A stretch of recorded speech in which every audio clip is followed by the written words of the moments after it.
Hello again, seventh grade. I hope the combined ELA and social studies packet last week made things a little bit easier for you while we're on quarantine. I am back again to read aloud from the assignment. Here we have the Wednesday, April 29th article. It's titled Students Are Beginning to Question What is Taught in History Textbooks.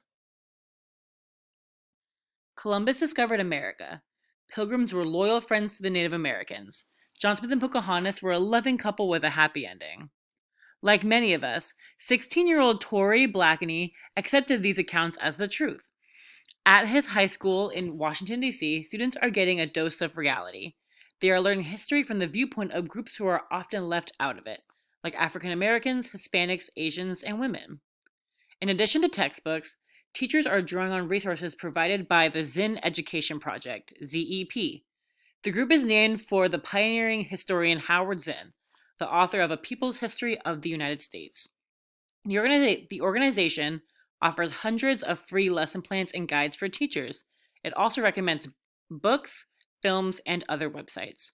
The program's effect on students can be profound. When I was growing up, I saw the Disney movie about Pocahontas and thought, this is how it happened, recalled Tori, who is in the 11th grade. John Smith was portrayed as a good man, and everybody lived happily ever after. Then I began reading about what really happened to the Native Americans, and I was shocked, Tori said. It made him sad, and he started to think about what he could do to make up for the suffering. A classmate, 16-year-old Kiara Akkad, believed that Columbus had discovered an uninhabited land. It makes me angry that most schools just go along with what the textbook says and don't give students the whole story, she said. I wish schools were more open-minded about U.S. history because we could better understand how it affects us today. Bill Bigelow is a former public school teacher and the co-director of the Zinn Project. We have to question the old stories we have been taught, he said. Some kids feel that adults have lied to them about everything, Bigelow said. But there are others who become more hopeful, he added. Bigelow said that some students focus not just on oppressors, but on those who resisted oppression. They begin to see that everything decent in our society is because people organized and fought for it. More than 75,000 teachers have used ZEP materials. Washington history teacher Bill Stevens used a ZEP role-playing lesson to teach students about the Standing Rock Sioux. The Native American tribe tried to block the construction of the Dakota Access Oil Pipeline near their reservation.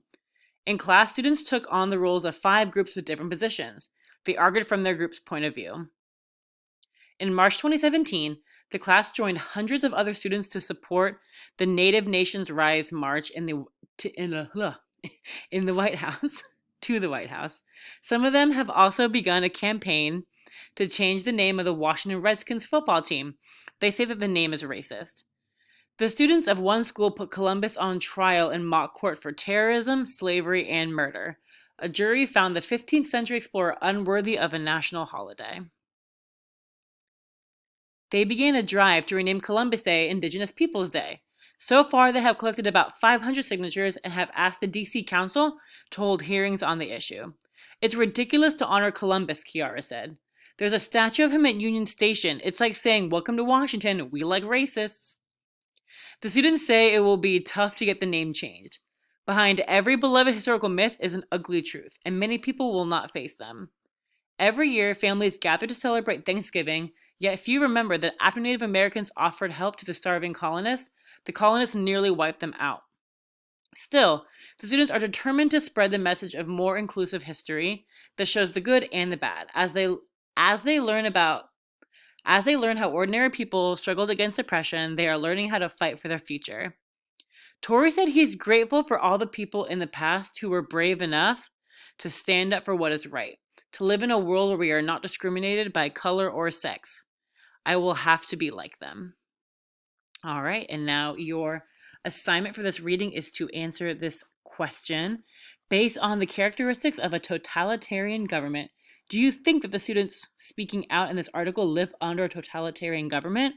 Using evidence from the video and the text, explain your answer.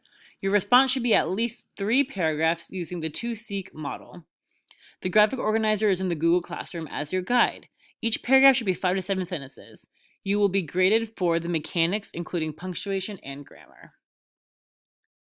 Next up, we're going to do April 30th in the next recording.